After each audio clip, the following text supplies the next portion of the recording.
the biggest thing is putting our pride aside and having a conversation. Figuring out together like what collectively what do we all want our end goal to be.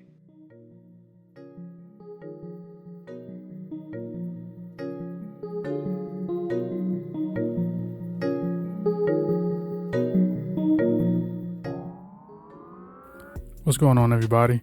I'm glad that you're back. You're going to enjoy this next brother that we have coming up. We talked about things that range from walking in your purpose, black men being a work in progress, and how important it is for brothers to come together collectively to find our end goal. Enjoy.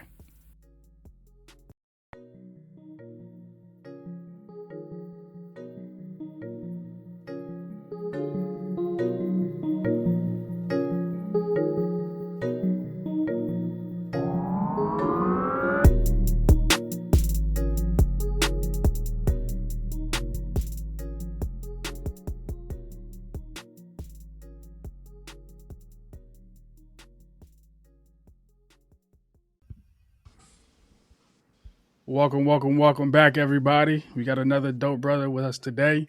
I'm your host, Octavius. I'm glad that this young king is with me today. Good brother, if you can introduce yourself, please do. I just want to say first, appreciate you having me on the podcast today. It's definitely going to be a great conversation. But for those who don't know me, I'm Bernard James, born and raised in Philly. I've known Octavius since I was in seventh grade. So definitely go way back. So excited to just see where we can dive in and kind of, the impact that we can create together and, see what we can, with the future in stores. No problem, good brother. Well, I know you said seventh grade. I know a lot of people say that's a long time. I think it's a long time to grow with you, to build with you, and also to watch you grow as well. Like we said, it's a great experience to see you grow, to see the man that you've become. And also, I'm looking forward to seeing how we can grow together as well through this podcast and also have the people listen to how we've grown and also what we got planned. So the first question I got for you is, what's one thing you love about being a black man?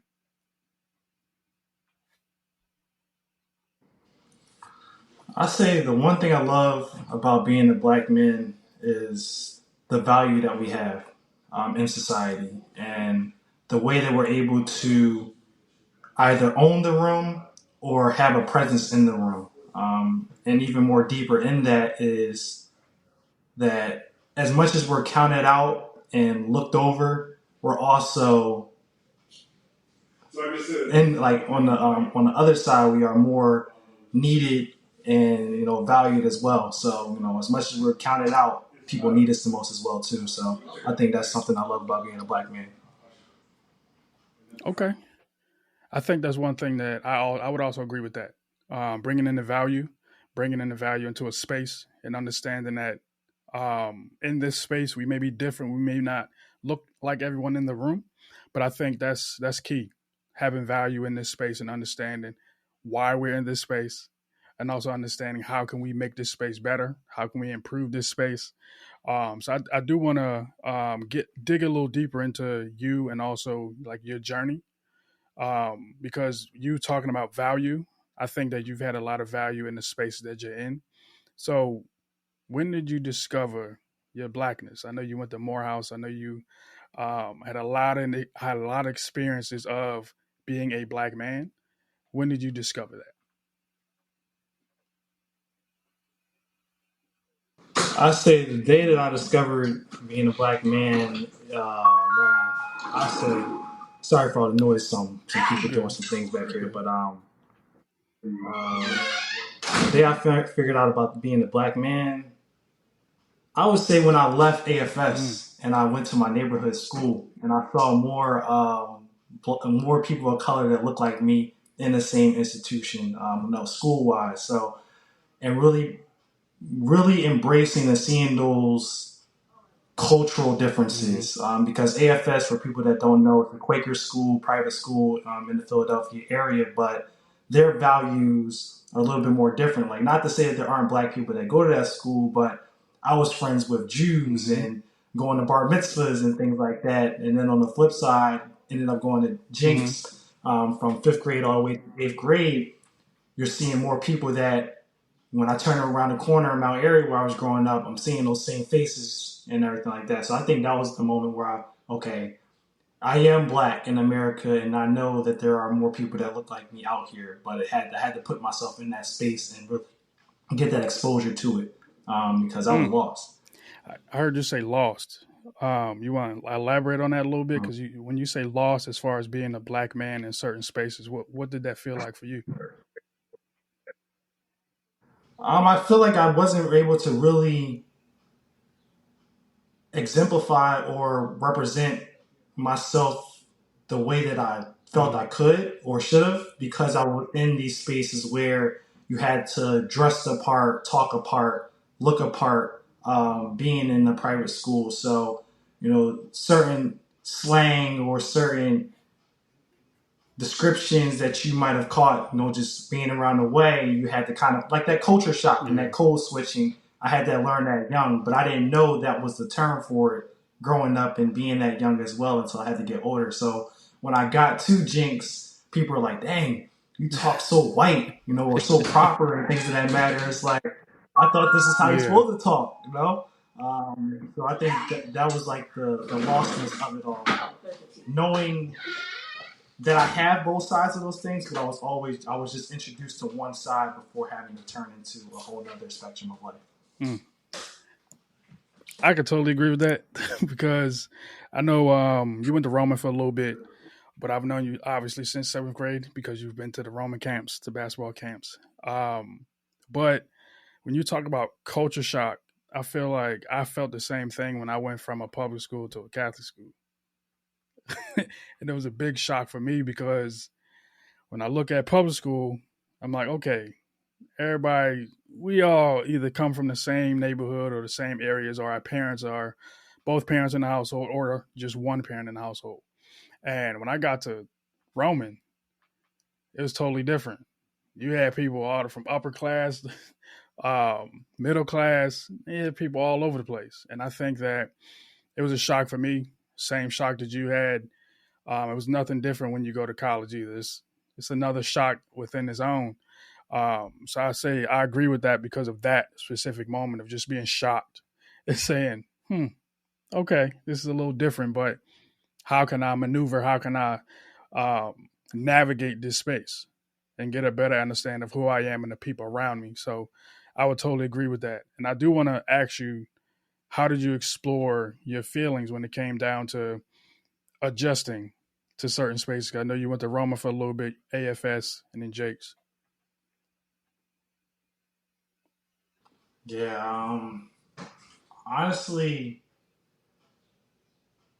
exploring those emotions and adjusting to my environments was, I wouldn't say it was difficult, but it was like that. It was like that rubber band that just kept extending and extending, but it just never popped Mm-hmm. because I was able to just I think my personality, just any space that I'm able to get into, I'm able to easily adapt in. Mm-hmm. I'm a personal type of person, so I'm able to just make friends quickly. Yeah. So that was never the difficult part for me. I think it was more so just those connections and those relationships that I made along the way, and really seeing either those relationships are going to be detrimental to my growth in my future, or these are going to be the relationships that are going to help me transcend and grow and be the person I really wanted to be. But that just came with time and Mm-hmm. either being in the wrong place at the wrong time, being in the wrong circumstance at the wrong time, or just being young and not even knowing, or just being ignorant, naive, and thinking I know it all. So I think it was just a great learning curve and learning process for me, and to where I am today as a man, and still being friends with some of the people that I went to those different schools with, but Mm-hmm. also having to separate myself from those people as well Mm. because I saw that they just weren't helping me grow or get to those spaces that I wanted to be at. And being appreciative of the time spent and the memories made, but understanding that sometimes that's just what it is, Yeah. memories, and you have to continue to just move on from that. I think the one thing that was key that I heard, you said you had to separate yourself, and I think that's one thing that young black men do not hear. One thing that young black men do not see, or maybe sometimes not understand, of separating yourself from your long friends that you've had, and separating yourself from also environments, separating yourself from experiences. I think that's just one thing that we do not hear a lot. So I commend you for saying it. I also commend you for doing it, because us navigating this space, this world that we live in, is very hard. And to detach away from other things and other spaces is hard as well. So I commend you for that. That's first. Mm. Second, um, being in a space that you have to understand yourself and who you are. And you said you're a personable person. You like to make friends very quickly, or you can make friends very quickly. I think that was one thing that I noticed about you when you were at Roman. You were a leader first, Mm. but you also respected everybody. And that also in turn had them respect you when it came down to, hey, I may be the leader of this team, but I need to hear from everybody for us to move forward. And I think for me, I noticed that in you, and I just wanted to just talk to you, because I'm like, he's going somewhere. If he's not going to be here long, he's going somewhere. He's going to do something. So let me just pour into him as much as possible. Let me figure something out. You've never heard that from me, but I'm telling you this now. I had to do that. That was just like something pushing me forward to say, you need to go pour into him at some point. So I do want to ask you, because I know we've built a relationship around basketball. We built a relationship around mentoring. You also built a relationship around just being black men in this world. But I've never asked you the question of, because I've always seen you and your mom, I've never asked the question of, how did you navigate this world? Were there any black men that supported you? Any black men that told you this is how you be a black man? So how did you navigate this space as a young black man? Mm. Yeah, I think growing up, my parents they had split up when I was in fifth grade, but my pop was definitely a great influencer in terms of giving me Mm-hmm. principles of life, philosophical approaches to certain things. I always used to call him a warden. Um, just growing up, my grandfather, who passed away in 2017, he was definitely a great black male figure in my life. Mm-hmm. When I got to Morehouse, my uncle Daryl Mm. was a great male figure in my life. He was a Morehouse alum as well. But beyond that, he was my Morehouse brother too. So he definitely, um, you know, put me under his wing when I was in Atlanta, and really helped me out. Then just my mentors as I got through. But I think the biggest thing growing up and utilizing basketball were the Mm. coaches that I had, because I feel like it's something about coaches, but the Philly coaches and basketball coaches, it's all about it's more than just a game for them. Yeah. They try to instill that the life skills and the bigger things of life, from teamwork to character to discipline to hard work to being stand up people. Mm-hmm. So I appreciate those coaches along the way, just growing up in Philly and just being in that space, because they were vital as well. Coach Calvin, Coach Dane, Coach D, Coach Vernon. Mm-hmm. Like coaches that just really impacted me a lot growing up, and then from there, just older cats, that helped me out. Just not too crazy of an age gap, Yeah. but an age gap enough to know, like, look, this is the way to go. This is kind of just putting game and things like that. So I'm just appreciative of that, like, Shep, Mm-hmm. Sean, those people, Mm-hmm. Britain, people like those, like, just help me out. Raekwon, things like that. Just instill gems early. Um, help me out a lot. So for those that don't know, he's shouting out some Roman alum, some Roman basketball players that went through the program. Um, those are great guys. Those are guys that I supported as well in the background. Um, Brother Shep, he was one of them that I sat down with and just talked to as well. So I'm glad that you brought those names up because those are also young men um, that were in the space as well.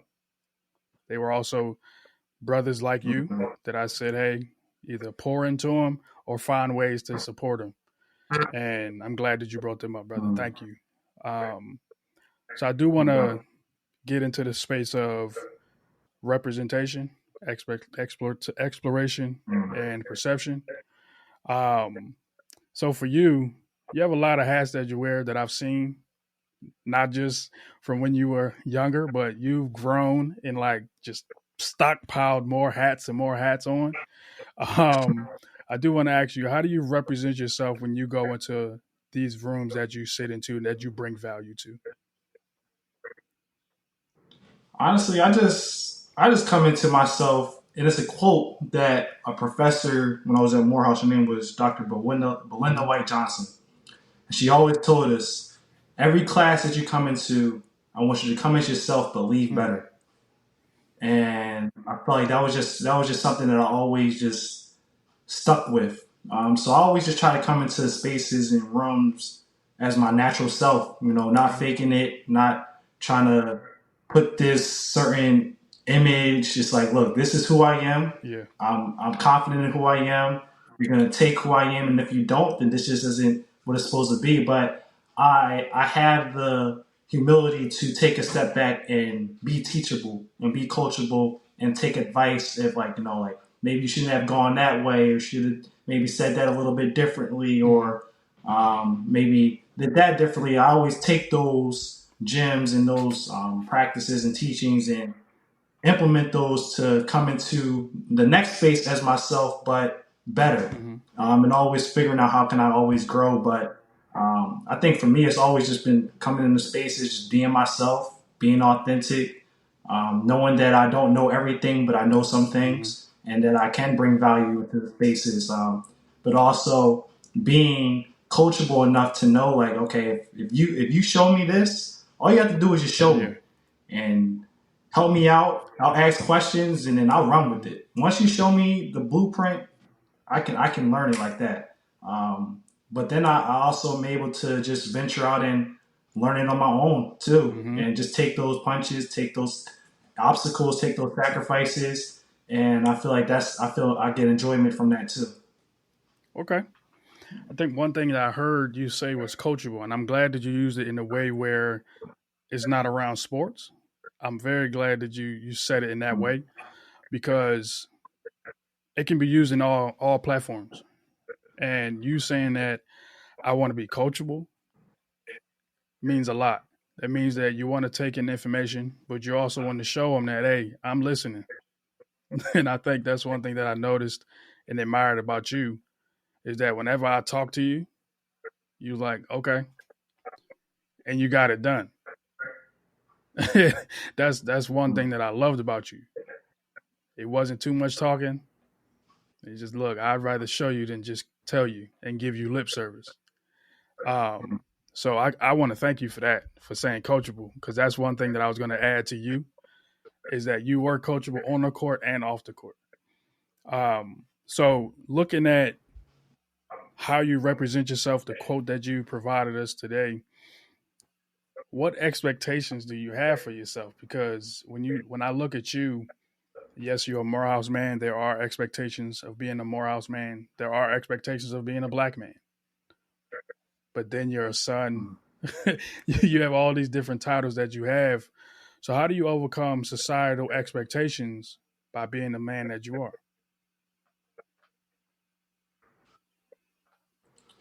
I think I just kick out the societal expectations. Mm, I kick out what people expect me to be and who they want me to be, mm-hmm, and show them who I am, and either they respect that or not.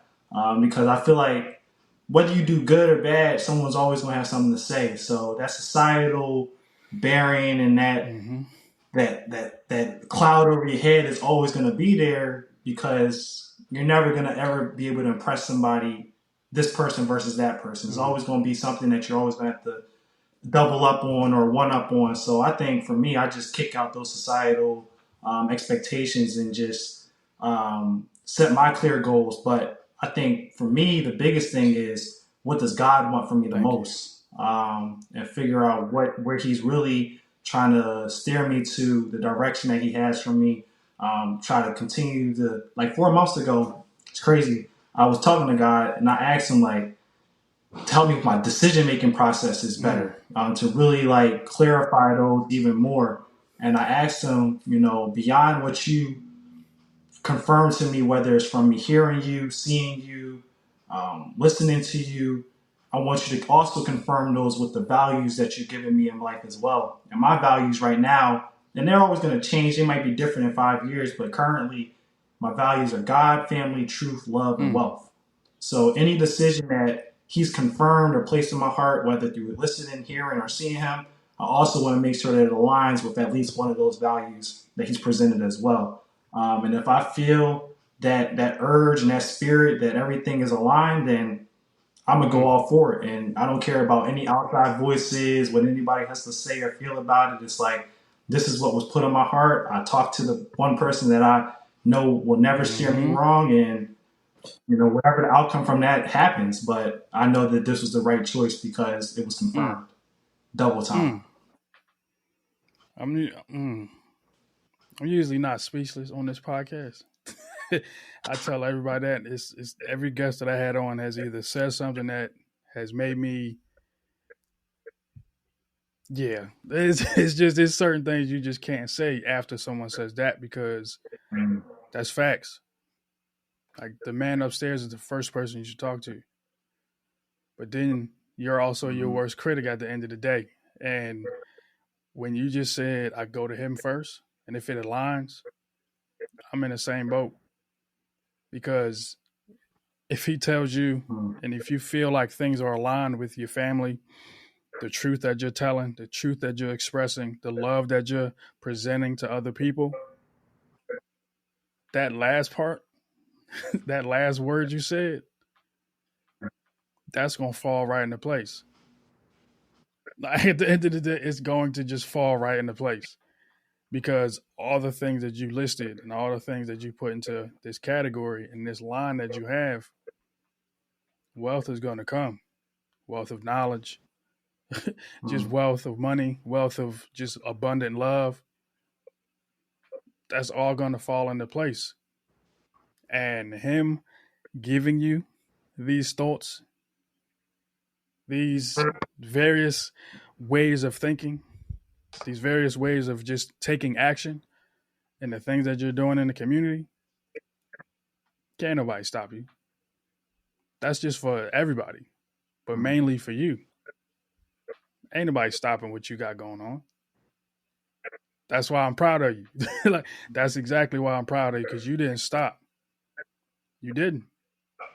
Yeah, Roman, you left Roman. I was mad about that. You left Roman, went somewhere else, did X, Y, and Z, but you did not stop. You didn't let anything get in your way, and you're not doing it now. So thank you. That's Mm-hmm. first for letting me see your journey, see your growth, um, and thank you for continuing to be you in any space that you're in. Um, and going off of that,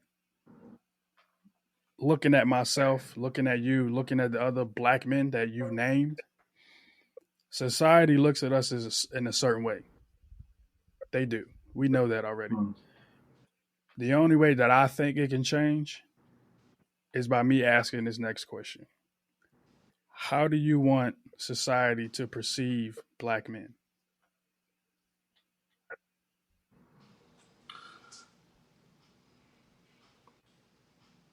As work in progress. Mm, okay.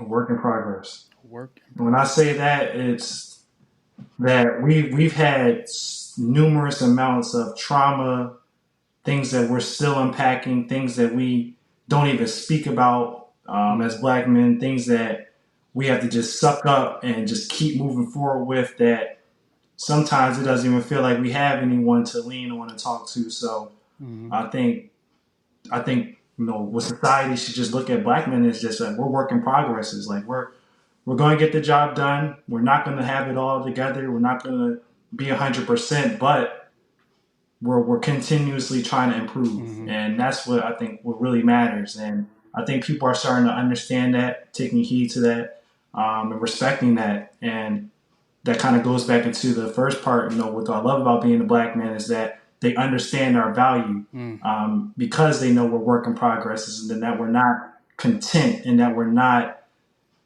mediocre and okay with where we are. And there are some people that are, but that's just because they haven't been exposed. They haven't had the resources. They haven't had been in positions like we are right now to have conversations like that, to break that barrier of the unknown, or break that barrier of what could really be possible as a black man, or even as a human. Mm-hmm. So, once you tap into that part of yourself, and really the hierarchies, like Maslow's hierarchy, once you get to that self actualization Yeah. and really understand more about like what your purpose is, once a black man knows what his purpose is in life, he's unstoppable. Yes. It might take him time to get and really fulfill that purpose, but once he understands clearly what his purpose is and what he's on this earth to do, Mm-hmm. it's no stopping him at all. At all. So I think that's what I want society to look at as a work in progress. Again, you did it again. All I can do is say, because a work in progress. And then you brought it back to the first question. So when I hear you say, I want them to see us as a work in progress,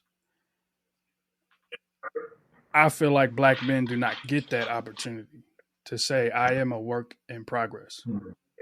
I have emotions, I have moments, and I have thoughts.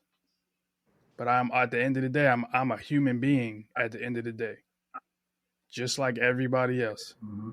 And I think when you just said a work in progress, but then also having them see our value, that's two entities right there that are not touched on, that are not seen, and like I'm gonna use your word, that are not valued, because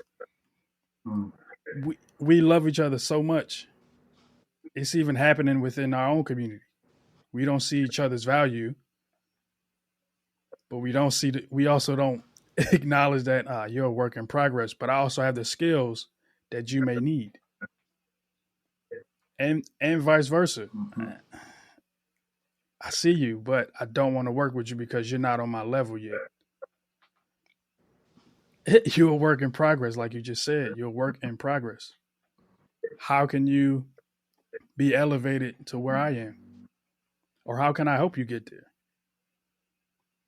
And it's not just about an older person elevating a younger person. It can be flipped. It can be that younger person elevating the older person. Like you can elevate me. There's plenty of ways that you Most can do definitely. that. But then vice versa, I have to elevate you with authenticity. I got to be not patting your back to say, yeah, you're going to get this done. And then at the end of the day, say, well, I'm going to need that back, or I'm going to need something from you. No. If I open up that door for you, go. If you can sprint all the way to the next door, go. And be like, hey, it's a couple things that you might not see that I already saw. But it may be like I told the other brothers, it may not be for me. You may have sprinted all the way up there for the next generation to fly right past you. At some point, somebody got to hold the door. I guess that's my job now. So I commend you for saying that. I commend you for saying that because it's true. It's true. And I do want to ask you this question because the main reason for this podcast is basically what I just said. We have two generations of black men that are just like competing, for lack of better words, competing for power, for money, for neighborhoods, for this, for that. And I'm just like, how can we figure this out? How can we grow together? And the first thing is we need to engage each other. And that's what the people that I have on this podcast, that's what I did for us to grow. I just engaged you. And there was Mm, things that you expressed, there's things that I expressed. You empowered me, I empowered you. And then I elevated you in some moments. You elevated me in some moments. So that right there is okay. That's the E4 model. mm, Yeah, that's the E4 model that I created for us, for black men. Yeah, it can be expanded out, but we need to work on us first and figure out how we can communicate. So the main thing is, what's one thing you've seen or experienced that says black men can grow together?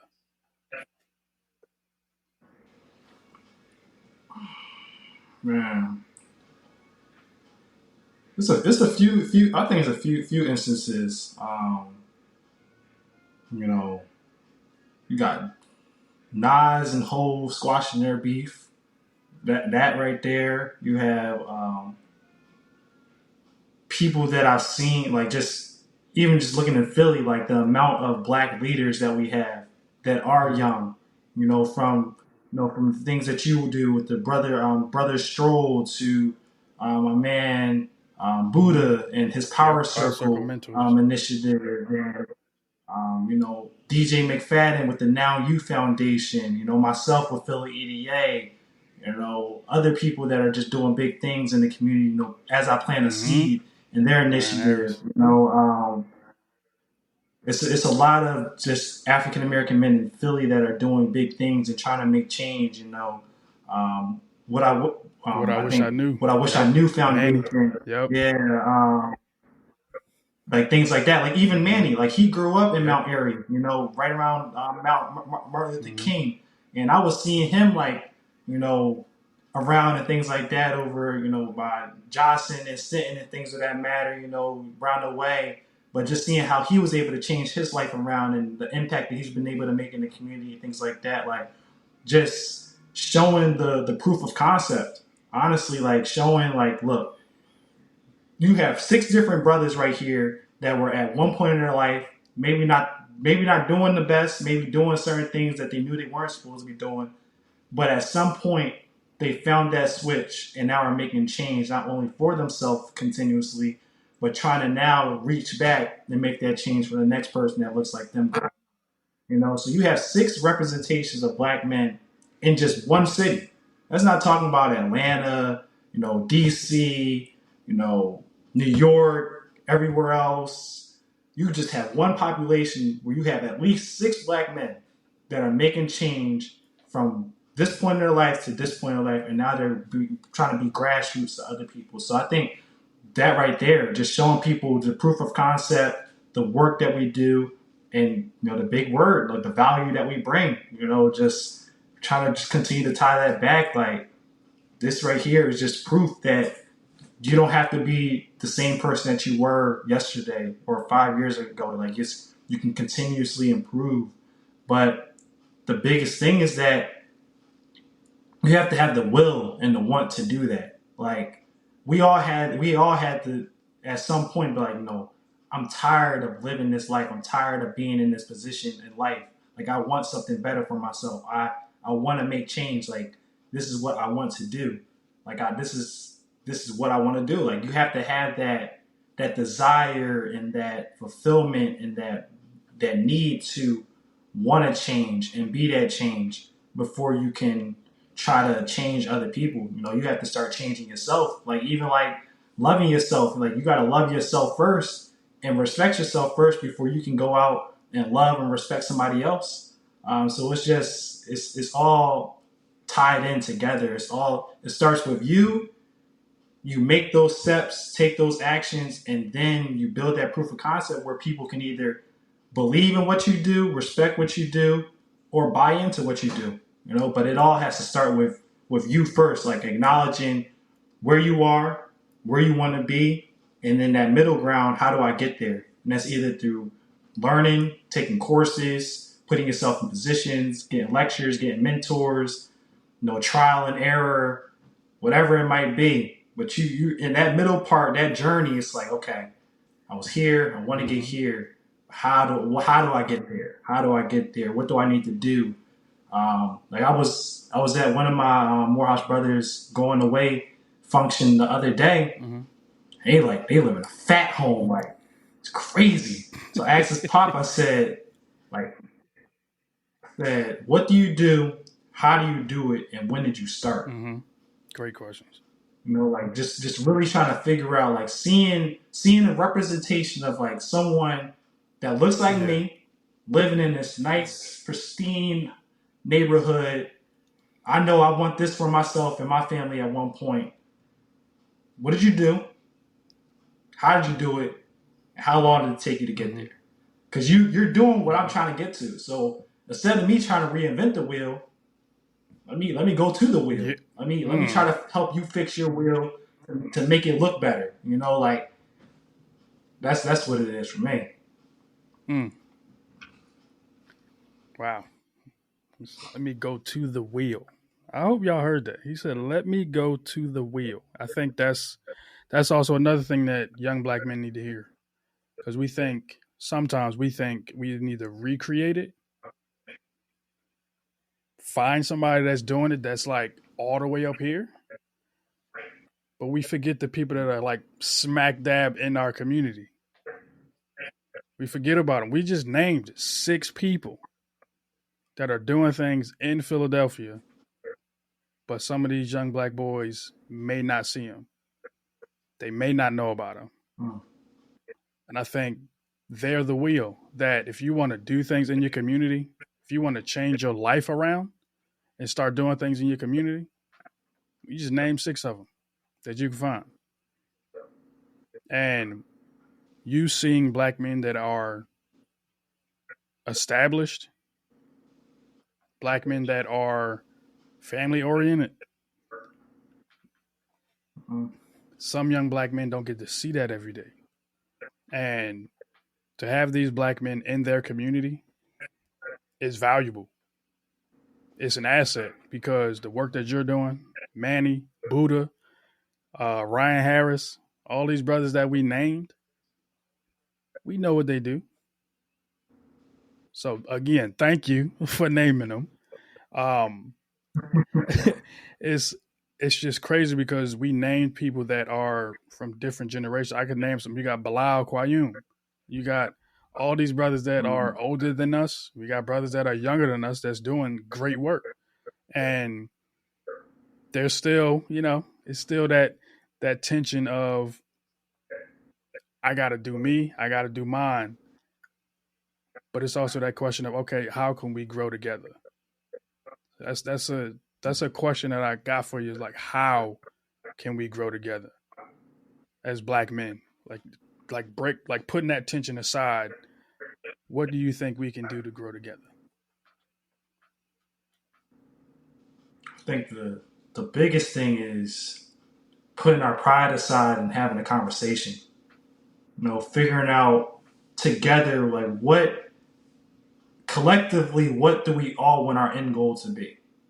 Like, collectively, like, if all of our end goal is to just make change and give the life for the next generation a better life than what we had, that's our end goal. And from there, we all figure out what hands do we all have, what networks do we all have to help get to that end goal. Okay, you're good at marketing, you're good at grant writing, you're good with PR, you're good with the youth, you're good with that. Yeah. Okay, you stay here, you stay here, you stay here. Mm-hmm. Not to say that you can't go to these other places, but if you want to go to this place, the PR marketing person, y'all can come together and talk about how we'll do more grassroots stuff. Mm-hmm. The youth, okay, this is how we'll tie it into that, and then even bringing in the youth too. Mm-hmm. Like, we have our front runners that are making change. We know these are the Mount Rushmores, right? Yeah, that are going to make that change. Yep. But we got to still understand who our target market is. If we want to impact the youth, we got to bring some youth that we know are next up, that are well beyond their years, to sit at the table with us, to give us to to give us the perspective of what it is to be a young black man right now. Like we understand what it is to be a black man, but how is it being a young black man living in the inner city right now? Mm-hmm. Like we all live in the inner city. We grew up as young black men, but how we grew up back then is way different than how these young cats is Totally growing different. up now. Yeah. Like Philly has always been a dangerous city and things like that. Like shootings here and there, but I grew up just like you, Yep. where either it was flash mobs or people was getting jumped. Yeah. Like people wasn't getting killed like flies and stuff like that. Like Mm-mm. you was either got off the subway at the wrong time, they waiting for you. You on South Street, you just happen to just be at the wrong place at the wrong time, just get jumped out of nowhere. But now it's like it's free range. Like you just getting Yeah. killed for anything, for making a post on Instagram, for it's ridiculous. So it's like really bringing in those next youth and having them have a seat at the table as well to help us get their perspective so we can better align our initiatives, the events, the programs, the things that we really want to do the correct way so these youth can actually take heed and really want to do it because it's something that they know will benefit them because it's what's needed for them right now. Not what we think is needed for them, but what is actually needed for them. Hmm. So what I'm hearing is you saying, yes, we should put our differences aside as black men, Oh, yeah. have the conversations that are needed to be had. Um, if we're talking about youth or trying to build the community out or grow the community, you got to have them at the table. Mm-hmm. And I love the fact because what you do and what I see you do as far as the work you're doing with young people, the people you have coming in, it's great work because you have them at the table and you have valuable information coming into them and resources. Um, so this is the time because I want to elevate you and your work, mainly because you're a black man in the city of Philadelphia doing great work, positive image for young black men to see. And I'm proud of you. I do want you to elevate your work that you're doing in the community and anything else you got going on, brother. Most You got me definitely. about to cry, bro. And the funny thing,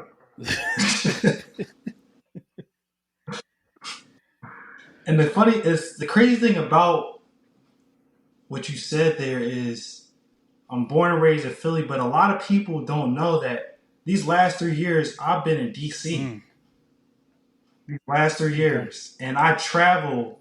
I travel. I don't know how many miles I might have in my car from traveling up and down 95 just to come to our events, host these events, put on these events and things of that matter. So I came to DC because I got my master's from Georgetown, and then I ended up getting a full-time job out here in Silver Spring. But also in 2019, when I was a senior in Morehouse, Pop and I came together and we started an LLC and we got a Okay. duplex in DC. So we started providing affordable living to DC residents. So beyond, now coming into like the elevating and things like that. So, so it depends on the day and the time of the day.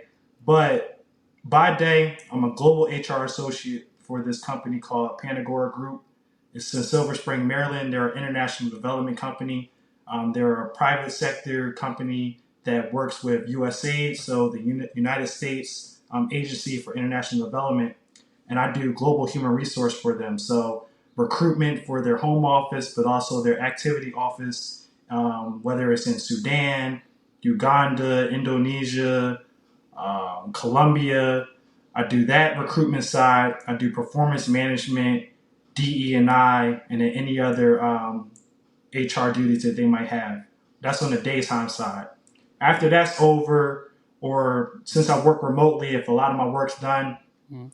Then I go into the nonprofit sector where I have a nonprofit in Philadelphia. Will be 3 years in November. It's called Philly EDA, Philadelphia Entrepreneurial Development Academy.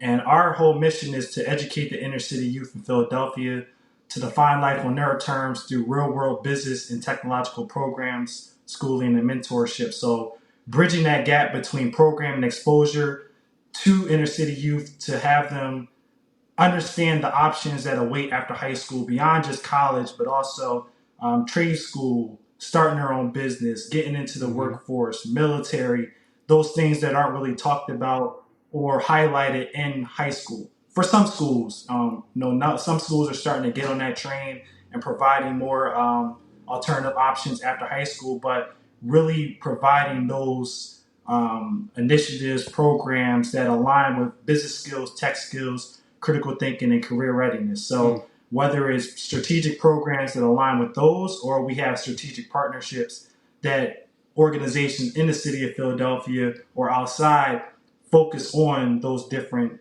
focuses: business skills, tech skills, critical thinking, and career readiness. And then on the other end, if I'm not doing that, then I have BXJ Management, a father and son LLC, and we provide affordable living to Philly, DC, and now Maryland. So about 2 months ago today, I bought my first home 2 months ago, but the DC home was a partnership, and then the Philly home we rent out as well. So those are some of the hats that I have right now. I used to be a personal trainer when I was at Morehouse. That really got my foot in the door Mm-hmm. into entrepreneurship, and it's crazy because now I'm back in the fitness industry. I'm helping out this startup gym that's around the corner from the home in Maryland with their marketing and just helping the owner, black-owned business, opening it up for them in the morning and stuff like that. So being able to bring my expertise with all the things that I've done with the business that I've had, but also my love for just helping people grow, whether it's physically, mentally, just becoming the best version of themselves. And I believe that any habit, when I started my fitness journey in that business, it was more so about the power of habits Mm. and how strong you can really, how strong habits can be transferable. So if you build a habit in one area of life, you can take that same skill set, that same approach, and build another habit in your life. Healthy habits, of course, but if you go to the gym every day for 6 months, that becomes a routine for you. Yeah. So you know what you had to do. You had to make sacrifice. You had to figure out, this is the best time for me to go to the gym. This is my structured plan to do. You could take that same discipline on creating that habit of going to the gym every day to reading a book every day, or starting your own business, or trying to become a better version of yourself. Like, just those healthy habits, it's like the power of one.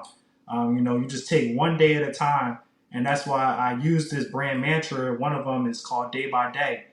Just taking one day and just exponentially putting each day on top of the next day, on top of the next day, on top of the next day, and really improving each and every day, learning from it. And every day is not going to be the same. Some days might be 50%, where one day might be 100, but each day is progressively getting you toward whatever you want to do. So those are some of the things that I have going on right now. There are other goals and ambitions and things that I want to accomplish later down in life that I'm working towards. But right now, I truly feel like I'm walking in my purpose. And I had to stop the personal training in 2022 because I really started to look at where my life was going. I had just graduated grad school, so I'm starting a whole new journey of my life. Yeah. And I had to really just look at what the priority was. And I love using matrices when it comes to just, looking at my life from a grand scheme of things. And I don't use the word balance. I use the word harmony, because Okay. when you try to balance certain things, I look at balancing as like you're trying to keep everything level, right? So Mm-hmm. that means that you're trying to give your attention and your energy to 3 or 4 different things at the same rate. Whereas Mm-hmm. like harmony is like, no, this is the priority right now. This is what I need to focus on to get me to that next step. So I might have to put, like for instance, if you're in school, you have social, personal, and academic life. Yep. You have 3 different Yep. things. You can't put the same energy into all 3 of those things. Can't. It's a time and a place for everything when it comes to that, right? Mm-hmm. So like when I was looking at it in school, it was like the first half of the semester, I know I had to focus on personal and academic to make sure that I stay above the curve. Mm-hmm. So once midterm comes, I know what the professor's like, I know what the class is like, I know what the expectations are. That I'm gonna pass this class. Like Yeah. it's over with now. So now I can transfer it to maybe more social and academic or personal and social and things like that. But just having that matrix and having the box like this is like it's 4 boxes. So you have what this is important. It's like it's important. Yeah, it's important and man, it's it's like important and urgent. Yeah, it's important and urgent. Mm-hmm. Then it's highly important, highly urgent, important, urgent, not important, urgent, and then not important and not urgent. Mm-hmm. So that's like the 4 different Yeah. boxes. And you just gotta look at where your goals are, what you want to do, and place it in those buckets and just focus on what that priority is and go to that. And I feel like once I was able to just switch that mindset of trying to balance everything to make things harmonize and really Mm-hmm. flow, I feel like everything else was starting to just align more and more and more, and that's when the tunnel just came Yeah. in. And like that Mm-hmm. shift, I think the shift for me when I knew what my purpose was Mm. 2018. Like the end of 2018, I had got back from Dubai from this trip that I had took at Morehouse, and that was just like that revelation trip that I just needed to just get away from everything, see what the possibilities could be of Mm-hmm. life and how people were living. Being in that was a bucket list that I had, and I was able to accomplish that before Mm. 21. And then also just having that just space and time for me to reflect because 2017 to 18, I was going through Mm. depression a lot, heavy, because my grandmother passed away July 19th, 2017. And then 5 months later, my grandfather passed away November 11th, Mm. 2017. So as I'm trying to heal and grieve from my grandmother passing away, and she passed away from Mm. cancer unexpectedly, like we got told that she was at stage 3, going on stage 4, 2 weeks before she passed away. Mm. So going from grieving from that to 5 months later having to deal with my grandfather, who I mentioned before was one of those male figures that helped me grow in life and stuff like that. Yeah. It was difficult for me. But that's when the whole fitness journey came because what really kept me elevated, especially being in Atlanta, I didn't really have a lot of family out there. I had my 2 aunts, my uncles and stuff like that, but they were like in Cascade, Georgia and stuff like that, Yeah. not like probably like 20, 30 minutes away from the campus. So I had just like my village, my friends at school and stuff like that. But what really kept me sane was praying and going to the Mm-hmm. gym. And I was like, if this is helping me just, pushing through, forgetting everything in the gym, I know this will help somebody else. And that just, things like that just happen. So I kind of went on a little rant, but Yeah. No, you yeah, good. those are the You things that good. I have going on right now. And what kind of just got me to where I am today. And I wasn't I always had the mindset that I have now. I just didn't know I had the mindset that I had now. Mm. Like I knew I was always a leader. I knew I was always focused, but I had slip ups just like everybody in life, growing up and just getting into dumb stuff. I've had my trauma and things like I've been shot at Mm. before. I've seen somebody get killed. I have friends in Philly that I know have died from gun violence and things like that. But I just knew I always wanted to be great, and I knew I was always going to be successful. I just didn't know in what capacity that was going to look Mm. like. Like I had went to this junior young leaders conference when I was in like sixth, seventh grade in DC, and the team that I was on was our team was called Teamwork. So Mm. I knew I was always going to be do something where I'm bringing people together Yeah. or working with a group of people to fix something. I knew that was something that I always did. I knew I was always a creative type of kid, just trying to Mm. always figure something out, getting into something, always being curious and intrigued. Um, but what really helped me grow was going to Yeah. Morehouse. Honestly, like that might have been the best decision I could have ever made in my life. Mm. Honestly, like that's probably like one of the top five decisions I've made in my life today. Because I wasn't going there at first. I was going to Penn State Altoona, had a basketball scholarship to go there. Coach ended up leaving, so I'm trying to figure out how the politics going to play with Yeah. that and everything like that. And 2 weeks later, got accepted to Morehouse. Never visited Morehouse, never been to Atlanta. I just went out there on the whim, just knowing the prestige that Morehouse had, knowing Yeah. a couple people that have gone there, knowing people that were going there. When I got to Morehouse and that NSO and Welcome to the House, that that first like stepping on campus, just smelling the air. But the biggest thing was seeing black men that looked like me representing themselves at a high level Yep. Than what I've ever seen before. Like different color suits, you got your different socks, you got your shoes, you got your different ties. It was crazy. It was like something I'd never seen before. Like I got to Atlanta and I only owned one suit. I had a black Mm-hmm. suit. I didn't have any gray suits. I didn't have any tan Mm. suits. And I had met this faculty member the day before I moved on campus. His name was Timothy Sims. And I was asking, like, do we really have to wear suits every day and stuff like that? He was like, you want to dress the part, but you don't have to wear it to classes. And I was like, dang.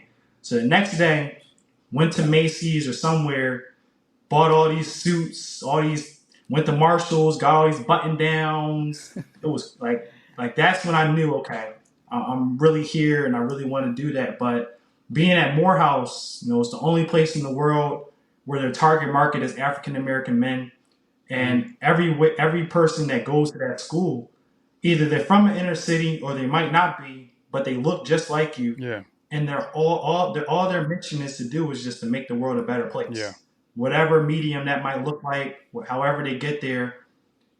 So that was just inspiring, but it was motivating for me as well, because I knew that the person to the left and to the right of me was pursuing a life that was bigger than Mm. themselves, and I just loved and I enjoyed that the most. And then just being in Atlanta, the Black Mecca, as they Yeah. say, and just being able to, um, move and shake throughout that, Yeah. making the connections. But my biggest thing when I got there, my end goal was to graduate. Getting Mm-hmm. out of there as much as I could. But my biggest slogan was get into. I don't know if I can curse on here or not. Yeah. Okay, all right. My biggest thing was to get in as much shit as you can. Mm-hmm. And what I meant by that is every door that was open, go into it. Every opportunity that was on the table, say yes to. Mm-hmm. I hate, and it's like it's pros and cons to it, but I was a yes man Yeah. at Morehouse. Like any opportunity, anything, yes. What you need me to do, Yes. I can do it. Yeah. Yup. Yeah. Please. I can do this next week. And even like I sacrificed my senior year homecoming to be a brand ambassador for this music industry label.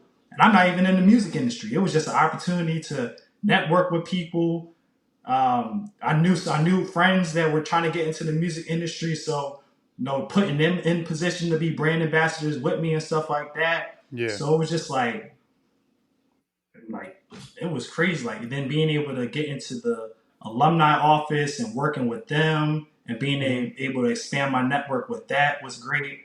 But I got into a lot. I just getting into shit. Yeah. At Morehouse.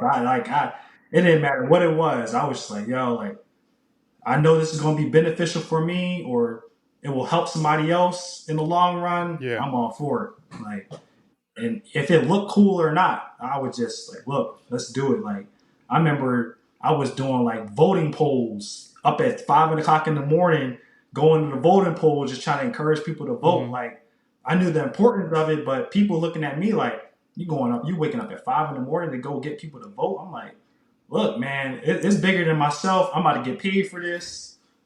I'm not tripping about it. Like, I'm a college student. I need some money right now. Yeah. I need all the help I can get. So like it was just it was definitely special. And I think just my time at Morehouse helped me be prepared for that experience at Georgetown. Being able to walk in confidently in the rooms, knowing the value that I brought to the table, and also being different from my peers as well. Like all my peers, and even at Morehouse, like everybody was just so caught up on corporate America. I'm about to go work for this company. I'm about to work for that. And it was cool. Like I had my internships and stuff like that, but I knew I wanted to make a name for myself. Yeah. And I know I always wanted to have something that I could pass on. And it's funny because I was doing a devotion the other day, and one of the questions that came up, it was talking about like, what do you want to be remembered as? And I just want to have a legacy that's worth continuing. I really want to have a legacy that's worth continuing. Like not just a legacy, like just something to pass on, but like it means something. It was like this is something that needs to stay. Like this is something that can't be lived without, type of thing. Like that's where I want my legacy and the things that I want, that I produce, that I curate, that I involve myself with. I need to make sure that it's something that is going to be unprecedented. Like that's going to be like, I might not see the effects of it in my lifetime, but I know like some point in time, something's going to be beneficial off of this. Like I was listening to this podcast, Eric Thomas, and he had this thing called like I Was Here, and he was talking about how like Dr. Martin Luther King is not here. He hasn't been here since the 60s, but like we still celebrate him every year. Yep. Every year we celebrate him because of the work that he did, because of the value that he brought, because of the change that he made. And he wasn't even able to see the change that he made. We all talked about the I Have a Dream speech, but those dreams manifested. Like we was able to see an African American man become president. Yeah. Like certain things like that. Like we were able to see. Like we were able to see an African American man become mayor for Maryland. And we read a book about him. And we read books about him in middle school. Like it's like just certain things like that. I know it's possible, and that's all I need to know is that certain things in life is possible. Like if one person was able to get there and do that, there's no reason that I'm not able to get there and do that. Facts. It just takes Facts. It just takes time to get there. You got to be that's patient. Why got to be patient. And last year, like I'm all about brands and just giving themes to certain things. Like every year I give my years a theme, break it down into the quarters, the months, but I also have a personal theme. And last year I was a keynote speaker for this gala, and I had got this the Voice of the Youth award for the work that I was able to do for the community. So that was like my personal brand for all of 2022 was the Voice of the Youth. So anything motivational, inspiring that I just wanted to just represent or just, promote or just make sure that people understood, it was always the voice of the youth this, the voice of the youth that. And coming into 2023, I wanted to change that. So now my personal brand for this year is the voice and representation of possibility. And That's good. the meaning behind that is just that whatever you represent yourself at is possible, but you also need to make sure that other people understand that it's possible for them as well. And like the sky is the limit, but it's more to life than just the sky, you know. Yes. Yes. So so whatever, like you, it's so much out here that we can do and achieve and accumulate. It's just the timing of it all. And I'm a very big long term guy. Like the short term stuff is cool, but I'm cool with taking the stairs. Yeah. I'm cool with waiting a little bit, taking sacrifices. I understand, you know, and I think that's just the grittiness of it all. Like I tell people all the time, like Philly raised me, and I love Philly dearly because of the grittiness that you just get just living in that city, and the hustle mentality, the like you got to get it now, you got to just by any means. But Atlanta was where I found myself, and now DC is where I've been able to make myself. So and they're all like three very powerful cities that like wherever you go, there's some type of representation of. And it's crazy because all three of those cities, as I'm thinking about it, has certain type of representation of people of color, right? So Philly being, I think, the sixth largest inner city, predominantly African American.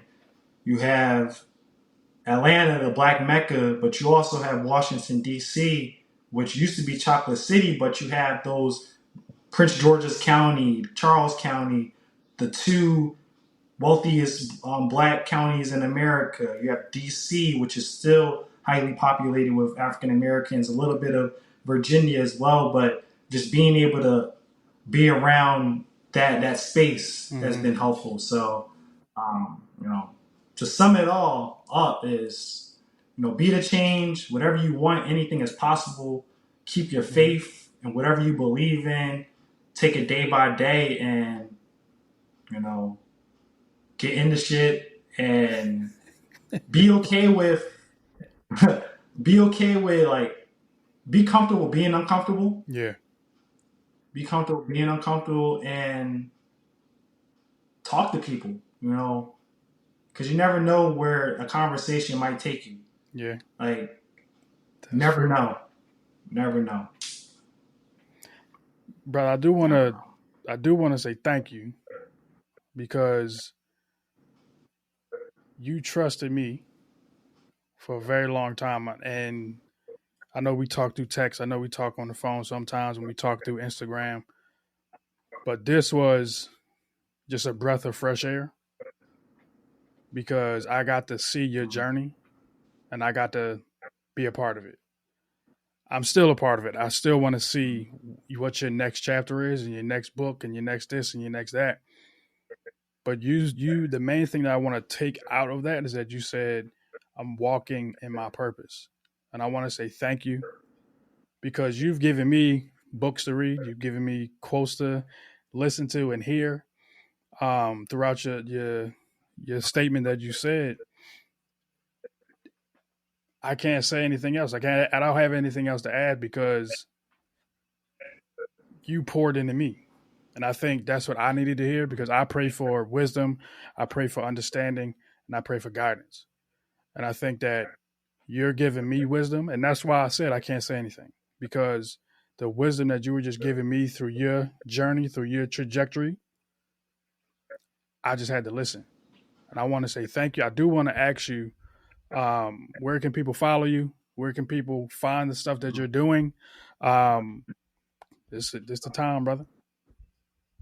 Definitely. So, my personal page, I'm on Instagram. You know, you can just follow me on Instagram. Personal page is Uncle _Nard 23. I'm not an actual uncle.